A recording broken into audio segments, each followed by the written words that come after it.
रामपुर नाम के एक छोटे से गांव में मोहन नाम का एक गरीब लड़का रहता था। उसके परिवार में उसके साथ उसके बूढ़े माता पिता रहते थे।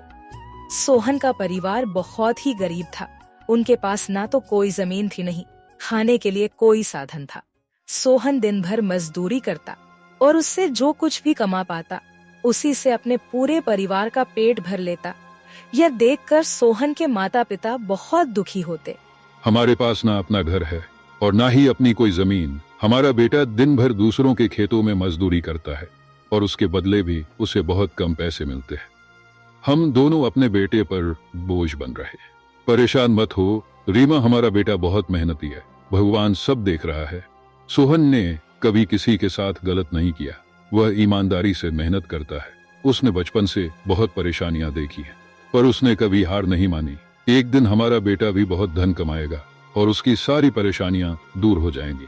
सोहन हमेशा सोचता था कि आज भले ही उसकी किस्मत उसका साथ ना दे रही हो, पर उसे यकीन था कि अगर वह मेहनत करता रहेगा तो एक दिन उसका भाग्य भी बदलेगा और उसकी सारी परेशानियां खत्म हो जाएंगी।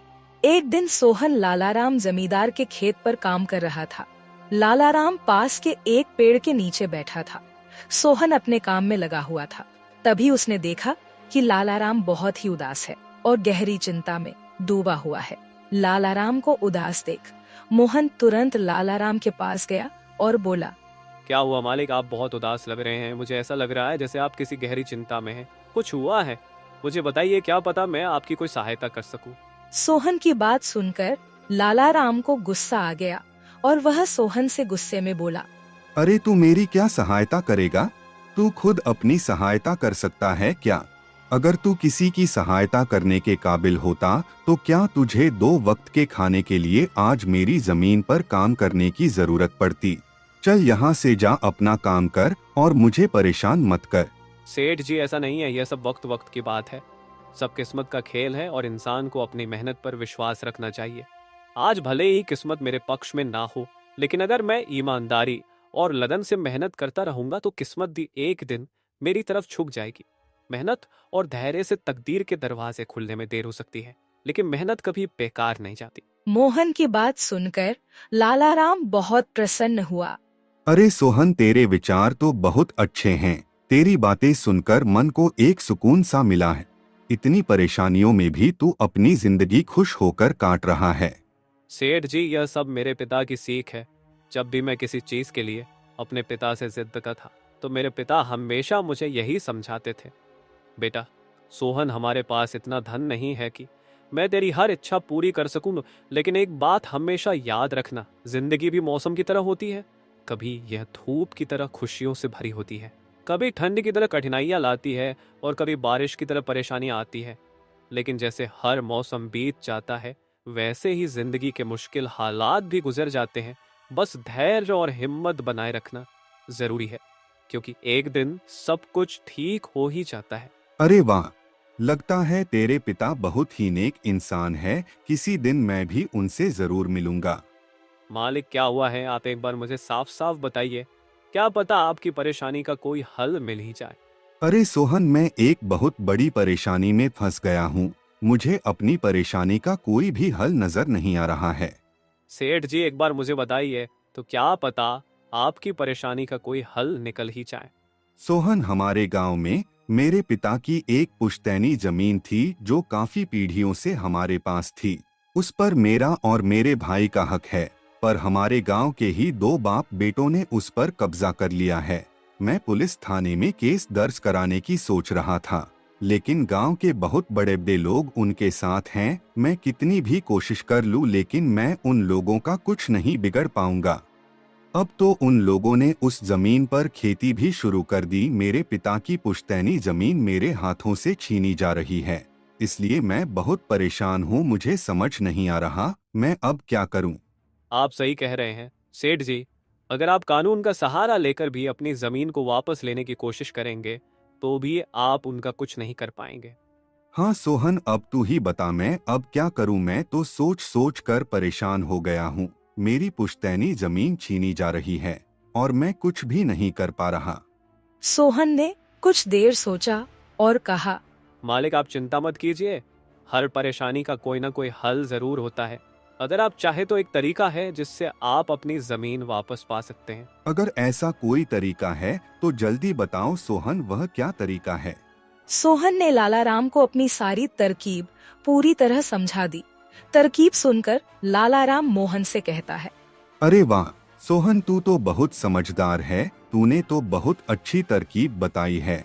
ऐसे तो मेरी जमीन मुझे जरूर मिल जाएगी, मैं तुझसे वादा करता हूँ। अगर तेरी यह योजना सफल हुई तो मैं अपनी जमीन का एक हिस्सा तेरे नाम कर दूंगा। अरे मालिक, आप ऐसा क्यों कह रहे हैं? आप मेरे मालिक हैं, आपकी वजह से मुझे अपने घर के लिए 2 वक्त का खाना मिल जाता है। आपकी मदद करना तो मेरा फर्ज है, मुझे आपकी जमीन नहीं चाहिए, ठीक है? सोहन तुम बहुत नेक इंसान हो, कल से तुम इस काम पर लग जाओ। सोहन फिर से खेत में अपने काम पर लग जाता है। अगले दिन सोहन जगत और विनोद नाम के उन बाप बेटों के पास पहुंच जाता है जिन्होंने लालाराम की जमीन पर कब्जा कर रखा था।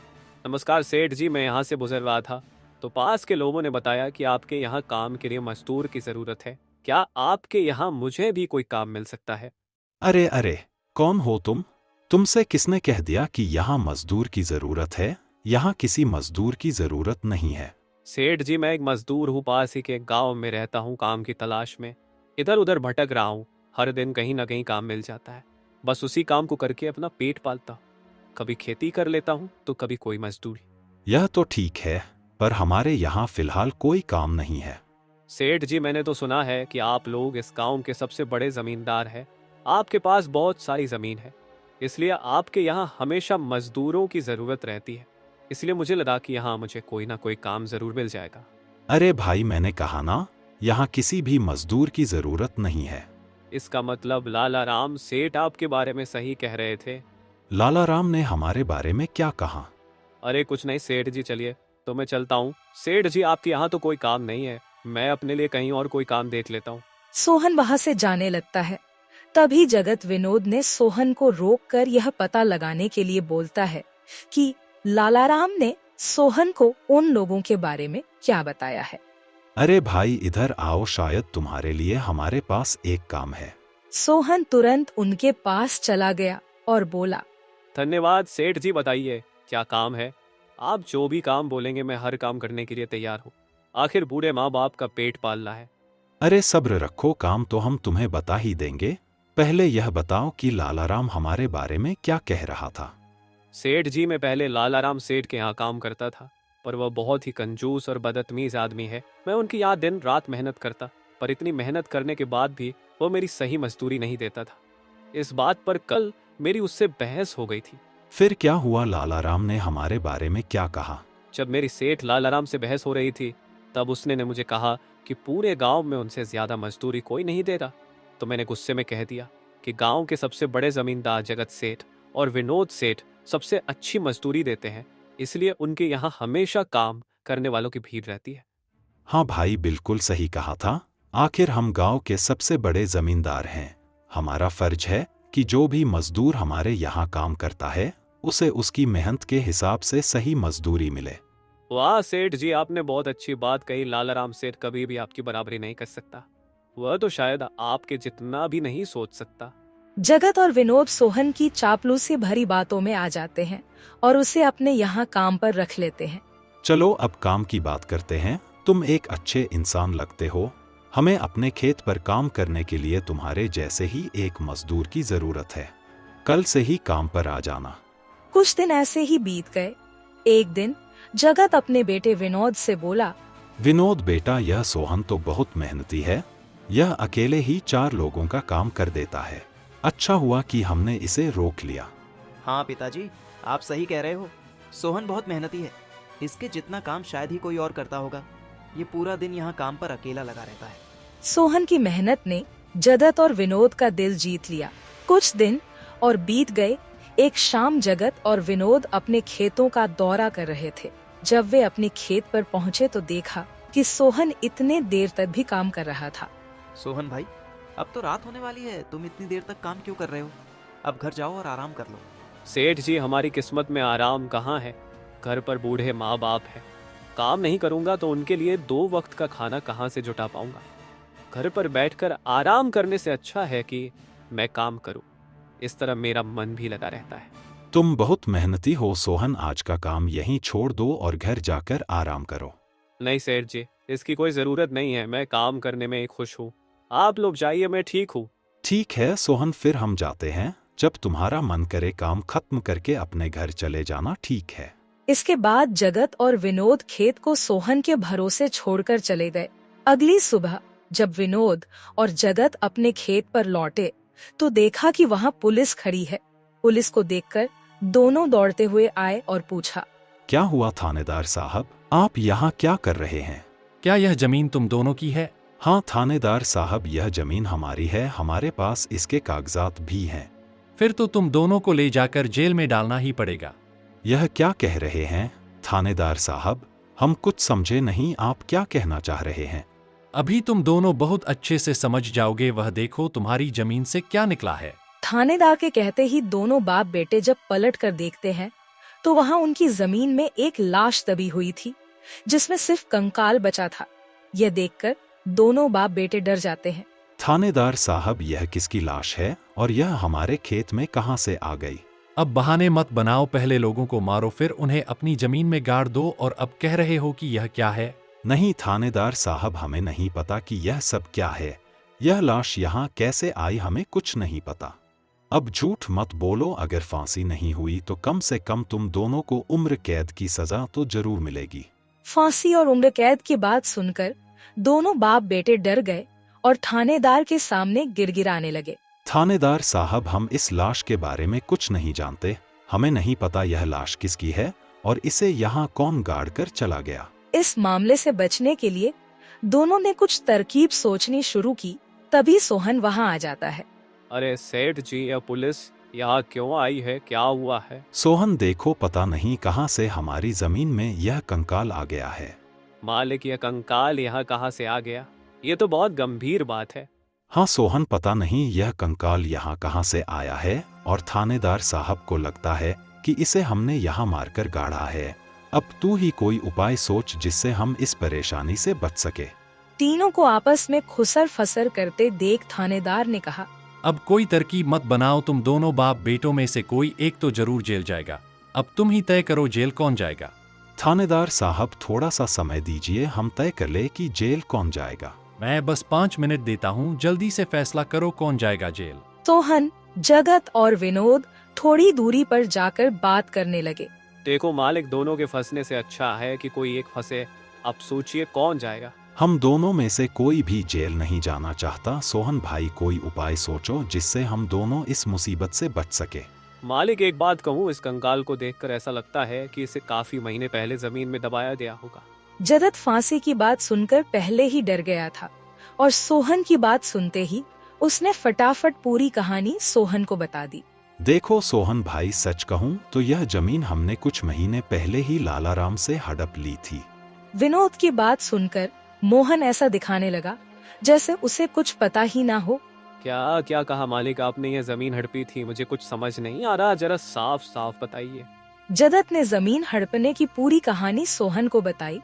पूरी कहानी सुनने के बाद सोहन ने कहा, मालिक, मेरे पास एक तरकीब है जिससे सांप भी मर जाएगा और लायत ही भी नहीं टूटेगी। जल्दी बताओ सोहन भाई, क्या तरकीब है? तरकीब बताने से पहले मुझे यह बताइए कि आप लोगों के लिए क्या ज्यादा जरूरी है, यह जमीन या आप दोनों की जान? सोहन, इसमें पूछने वाली कौन सी बात है? हमारे लिए जमीन से ज्यादा हमारी जान प्यारी है।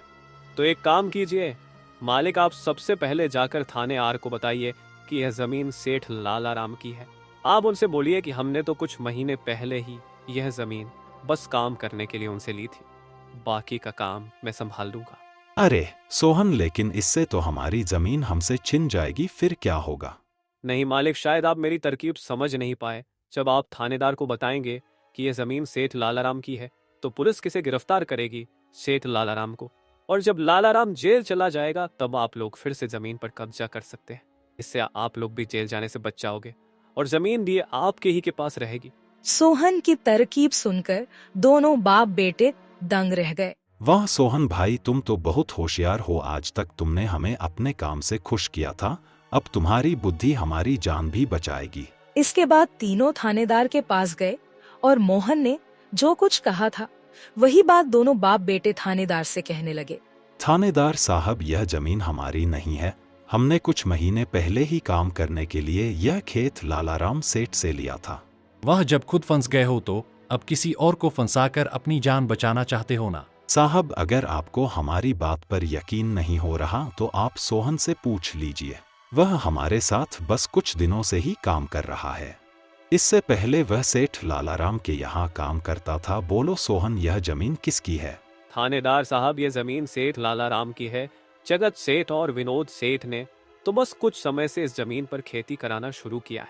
सोहन की बात सुनकर थानेदार ने सोहन से कहा, सेठ लालाराम को बुलाने के लिए कहो। सोहन, तुम एक काम करो, जाओ और सेठ लालाराम को बुलाकर लेकर आओ। सोहन तुरंत जाकर सेठ लालाराम को बुला लेता है, परंतु लालाराम अपने साथ गांव के सरपंच को भी अपने साथ ले आता है। यहाँ क्या हो रहा है? यहाँ इतने लोग क्यों जमा है? देखिए सरपंच जी, इन दोनों की जमीन से एक कंकाल निकला है और अब यह लोग कह रहे हैं कि यह जमीन इनकी नहीं है बल्कि सेठ लालाराम की है। थानेदार ने सरपंच जी को पूरी कहानी सुना दी।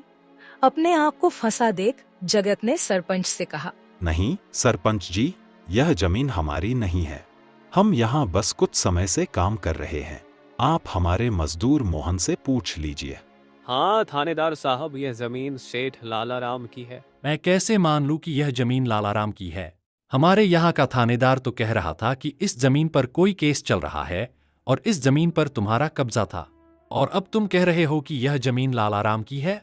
नहीं साहब, हमने लालाराम के साथ धोखा किया था। हम बस इस जमीन को हड़पना चाह रहे थे, लेकिन अब हमें यह जमीन नहीं चाहिए। अगर आप चाहें तो हम केस भी वापस ले लेंगे। थानेदार साहब, आप जाइए, बाकी का काम अब हम संभाल लेंगे। सरपंच के कहने पर थानेदार वहां से चला जाता है। सरपंच ने लालाराम से कहा, अब बताओ, यह कंकाल यहाँ कैसे आया? तुमने किसे मारकर यहाँ गाड़ा है? अरे साहब, यह तो नकली कंकाल है। इन दोनों ने मिलकर मेरी जमीन हड़प ली। मैंने और मोहन ने मिलकर यह तरकीब सोची थी ताकि इन दोनों से सच निकलवा सकें। लालाराम की बात सुनते ही दोनों बाप बेटों के पैर तले जमीन खिसक गई। यह हम दोनों की साजिश थी, इन लोगों के मुंह से सच निकलवाने के लिए। सोहन को इस योजना में शामिल देखकर दोनों बाप बेटों को समझ आ गया कि यह सब सेठ लालाराम और मोहन की मिली भगत थी। दोनों बाप बेटों के पास अपनी गलती मानने के सिवा कोई चारा नहीं था। हमें माफ कर दीजिए सरपंच जी, हम लालच में आ गए थे। हमें माफ कर दीजिए। हम आज के बाद यह गलती कभी नहीं करेंगे और यह जमीन भी सेठ लालाराम को वापस दे देंगे। जगत और विनोद दोनों सरपंच और सेठ लालाराम से माफी मांगने लगे। दोनों को इतना गिड़गिड़ा देख लालाराम ने उन्हें माफ कर दिया। सरपंच ने भी उन्हें जेल नहीं भेजा और सेठ लालाराम ने अपना केस वापस ले लिया। लालाराम के केस वापस लेने के बाद सरपंच जी भी वहां से चले जाते हैं। धन्यवाद सेठ लालाराम जी, आपने हमें माफ कर दिया। आज के बाद हम ऐसी गलती कभी नहीं करेंगे। ठीक है जगत, कोई बात नहीं, मैंने तुम्हें माफ किया। बस याद रखना कि एक जमीन के टुकड़े के लिए तुम अपनों के साथ कभी गलत नहीं करना। बुरे समय में तुम्हारे अपने ही तुम्हारे साथ खड़े होंगे। जमीन का क्या है, कभी मेरी तो कभी तुम्हारी। आखिर में सेठ लालाराम ने सोहन को जमीन का एक हिस्सा दे दिया और उसे जमीन का मालिक बना दिया। सोहन, जैसा कि मैंने वादा किया था, जिस जमीन पर तुम काम कर रहे थे, आज से वह जमीन तुम्हारी है और अब तुम उसके मालिक हो। नहीं मालिक, इसकी कोई जरूरत नहीं है। याद करो सोहन, तुमने मुझसे क्या कहा था? बस मेहनत करते रहो, एक दिन तकदीर का दरवाजा जरूर खुलेगा। तो समझो तुम्हारी तकदीर का दरवाजा खुल चुका है और अब तुम भी जमीन के मालिक हो। अब से तुम्हें किसी और के यहाँ काम करने की जरूरत नहीं पड़ेगी। इस तरह मोहन ने अपनी मेहनत और बुद्धि से सेठ लालाराम को उसकी जमीन वापस दिलाई और दोनों ठगी करने वाले बाप बेटों को भी सबक सिखाया। इस तरह मोहन ने अपनी मेहनत और चतुराई की मदद से अपनी फूटी किस्मत बदल दी और अब वह भी एक बड़ी जमीन का मालिक बन गया था।